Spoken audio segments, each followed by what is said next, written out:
Did you know that all buildings in BC now allow for rentals? That's right. As of November of last year, all building and strata corporations must allow for rentals. Now, what does that mean if you're a buyer or a seller? What does that mean if you're a renter? My name is Anthony Trinetti, and let's dive into it. So what was lifted? Previously, stratas were allowed to put a ban on all rentals. Now, that's no longer the case. When it comes to short-term rentals, that's still up in the air, and that's to the building's discretion to do so.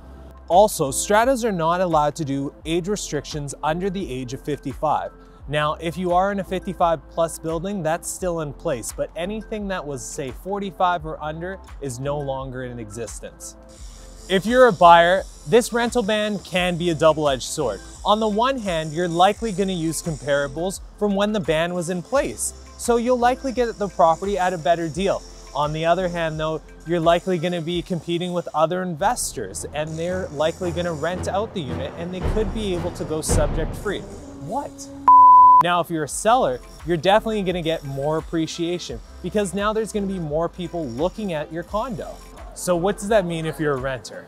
Well, for renters, that means there's going to be more and more inventory, and that's a good thing because we're in very dire need of more inventory. So it's really tough for government officials to get this stuff right, and in my opinion, I think they did a pretty good job. I think it's going to create more inventory for renters, and it's also going to give sellers an opportunity to maybe even keep their unit instead of selling it. I know I stumbled, I'm okay with it. So that's kind of my opinion on what I think is going to be happening in the next little bit. But if you have any questions or want to learn a little bit more or just have questions about the market in general, my name is Anthony Trinetti, and remember, when you're ready, call Trinetti.